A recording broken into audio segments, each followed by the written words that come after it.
on the journey from here to here, which is what this How and Why series is all about. Obviously, you have to start at some place, and that is with unboxing. So just let me show you that. But first, I'm going to put this one here out of the way. Now, hopefully you won't mind, as we see Fokker D7 as a work of art, that I'm going to do this very, very carefully.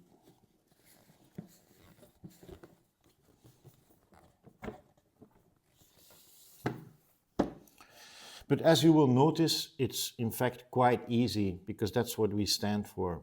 You just open it. Hello everyone, welcome back to the channel. First of all, there's great news. Kostas is still alive, no heart attack. And that's because I gave him a bit of a warning that the mess you saw was just very careful and strategically placed chaos, so without the risk of breaking any parts. Obviously, that's not the way it's going to work. In fact, it's quite the opposite. We believe it's very intuitive and above all, logical. And that's because we see unboxing as that first moment of truth, which should feel like a genuine welcome, a bit like meeting someone for the first time. Chances are it may also feel a bit different from what you may be used to. That's by design.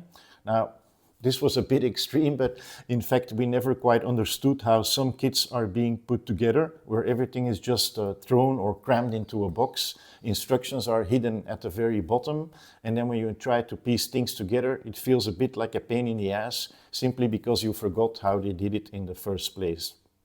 Now, just to set some expectations, we're not going to show the entire unboxing process from A to Z for a number of reasons. First of all, I guess you may know the Song of Sade. It's never as good as the first time. So as we're a bit new into the market, and also out of courtesy for our pre-order customers who place their trust in us, that would feel a bit like spoiling the party. And in general, we feel it's something that we very much want you to discover on your own, because it's part of the experience.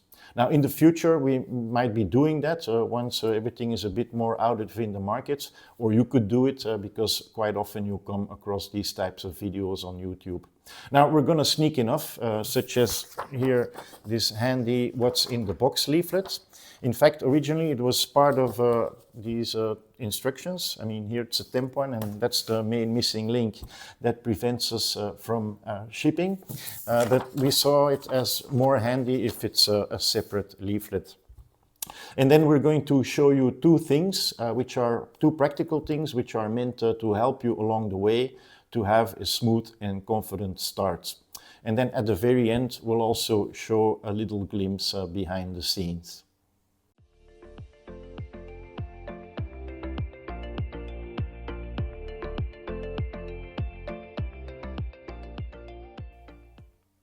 First off, there is something about the box. Now, it's everything we imagined it to be. It's square, which gives it that natural sense of balance. It's clean, minimal, tone on tone with a bit of spot UV. But here's the thing, which is why we show it especially from this angle. The way we designed it, it's now so much in balance that there's no longer a clear front or back. Now, if you unwrap it from the sleeve and you dive straight into opening it, that's not really going to matter. And trust us, we're not going to fool you by flipping it around in the sleeve. But it's just something worth pointing out, especially if the box ends up sitting there out on its own. Obviously, we found it out the hard way, after I'd sent one to Greece for taking measurements. Suddenly I get a phone call, and I'm not even going to begin to attempt a Greek accent, but it sounded like, the box is no good, it's broken. Only later it turned out they had been so eager to open it that they yanked it on the wrong side, simply ripping off an entire lid. And then the whole irony is that when it comes to handling of 3D printed parts, I usually end up being the one that gets told, Christian, be very careful, you break everything. Now, that's something so typical of what I call design for success, or the happy flow. It's when you assume that everything will pan out exactly the way you planned it, for the simple reason because you know already all the ins and outs. But that's obviously not always how it plays out in the real world, as evidenced. I've seen this many times in tech where this happens all the time, especially with developers. So we've built in a couple of ways to capture such blind spots early on. One of them is prototyping, so testing things early before committing serious money. And later in the series, we'll show a couple of examples of that. And then the second one is crowdsourcing. That's when you submit something to a group of people. And there, the golden rule is diversity of opinion. So somebody young, not so young, male, female, insider, outsider. In short, a diverse crowd. And often you'd be amazed at the type of feedback you get, sometimes stuff you'd never even think of. Now, in this case, obviously it must have been so obvious that we kind of forgot to do that. The end result being a torn off lid. Now, there are always solutions. All right, so here's a little help. First off, not sure if you can clearly spot it, but we have this glossy arrow on the magnetic front, very understated, so no ginormous open here screaming at you, because that would not sit very well with our overall aesthetics.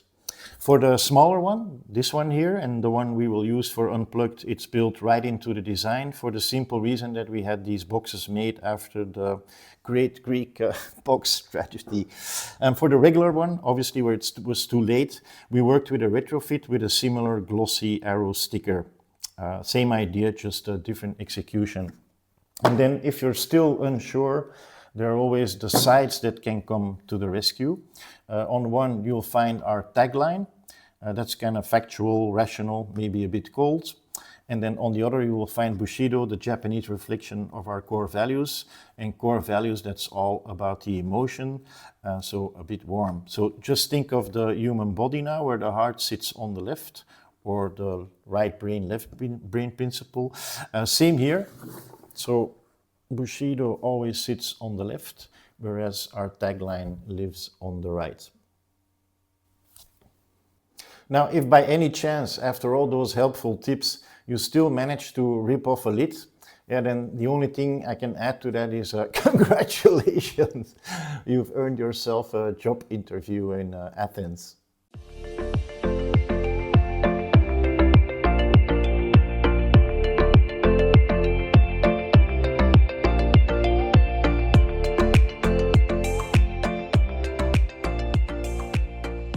Further down the road, eventually you will reach the point where you find all the parts neatly stored. It's organized into a series of layers. We call them floors, but that's just a little gimmick.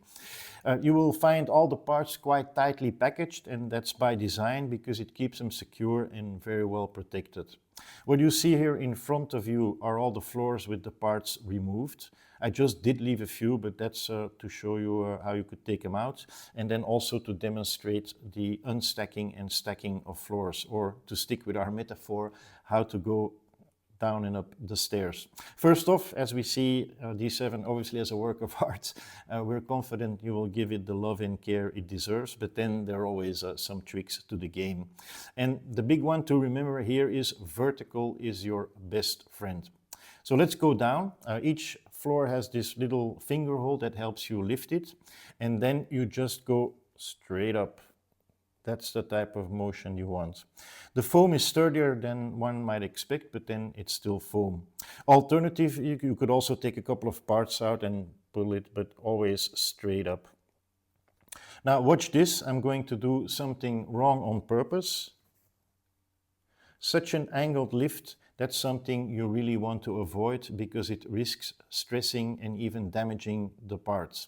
I did it on purpose here in this corner because that's where the single cockpit cell resides, and that's in particular a fragile part, but let me come back to that later. As you go down, you'll come across your first empty space. We call them ghosts. And that's because parts can stretch across multiple layers, and that keeps them just safe and sound. The single cockpit cell even stretches across all of them. Now in this next floor I kept a part. It's maybe not the most fragile of it all, but it sits nicely tucked away in its own little nest. And then instead of trying to pick it out from the top with the risk of damaging something, there's an easier way. Now see, you just push it from underneath and see how it loosens up. No stress, no damage. So you just continue, always vertical. And then you'll come across more and more ghosts. The second floor is even total ghost town. Now here I'm going to do something artificial. I'll wiggle it a bit, but that's just because that's a safe part anyway. Now eventually you'll come down up to the first floor where the core resides, and then you might see this effect, and that is that parts are no longer in their original seating position, but then you just gently push them back into their original place. This is the second part, and that's just an example of something you can easily pick out. Okay, so let's now go up. I'll use the box this time.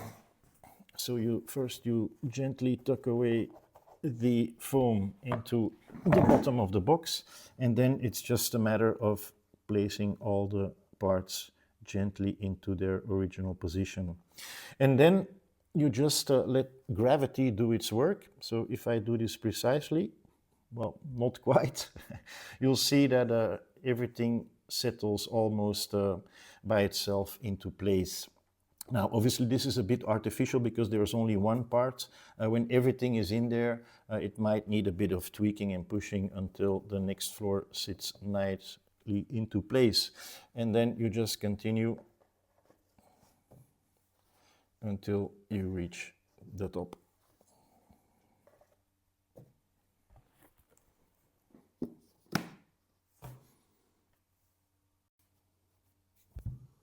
As promised, so let's get back to the single cockpit cell for a moment, because I could already hear you thinking, yeah, but Christian, on social, didn't you always brag that this thing was super flexible? Yes, it is, absolutely.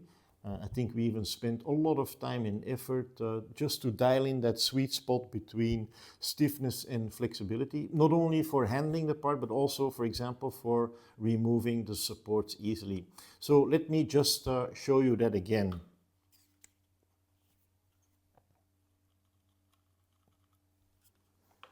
Now just try doing that in plastic. Now flexibility does not necessarily mean it works in all directions or across all axes. So let me show you something else, and hopefully you can see it. There are these two little endpoints here on the frame. Those are the ones that connect to the radiator. And those are the ones you want to pay extra care of, especially since the way the part has been designed, as you can see, they sit here right away at the top, so they are fully exposed and they could easily break off. Now, why am I telling that to you? You may already guessed it, because it happened to me, so we want to avoid you ending up in a similar situation. Now, the reason is that we packaged up the top ghosts here a bit too tightly. The early, let's call it the early layout, it's because that's the result of a glorious one-nighter. Now, can we do things better? Of course, just as everything can. In fact, we already saw that as an area of improvement, so we'll loosen up the ghosts here on the top a bit, so that these endpoints have more freedom and can breathe a bit more easily. It's an easy fix, there's no real compromise, because the cockpit cell already sits quite comfortably safe and sound.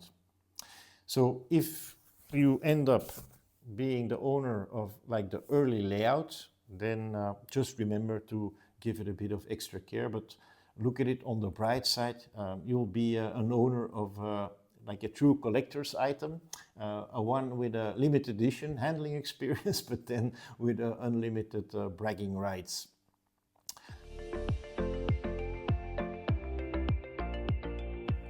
Let's finish things up with a little behind the scenes stuff.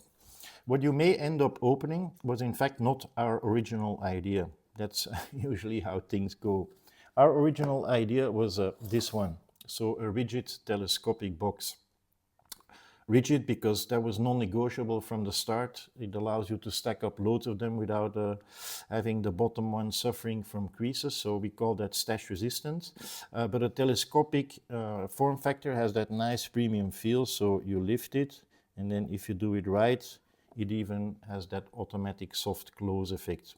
Now this works well with a small footprint like AirPods, but as soon as you go into a bigger size, and let me show you a sample we tested, then you get into trouble. First of all, because cardboard has this tendency not to stay straight, so it curves up, creating those nasty unwanted spaces. And even the super professional one, so the Rolls-Royce, oops, there you barely have that effect, but that's because they needed to create these humongous borders. But then you get into other trouble. And it is that when you try to open it, unlike our small friend, this becomes nearly impossible. And that goes totally against our philosophy of keeping things easy. Now, if a company with the resources of Apple doesn't manage to solve that, that already tells you something. Now, even back to our basic one, with the thinner borders, it suffered the same fate, even worse. And then you would think that a sturdy box is sturdy, but then while testing, you start seeing how things are being built with these ripped off corners. And obviously that's something you want to avoid at all costs. So back to the drawing board, and that's how we dwelled on to the magnetic closure family. So here's another sample. Now this one opens up nicely, even closes automatically, so that's exactly what we wanted. Now this was not the original idea either. In fact, we had something similar in mind.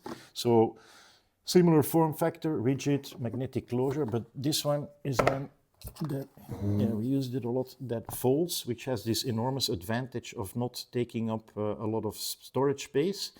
So we went ahead with that, and when it came to the final specs, what we were not told is that you cannot go all the way up to the ends of the sides.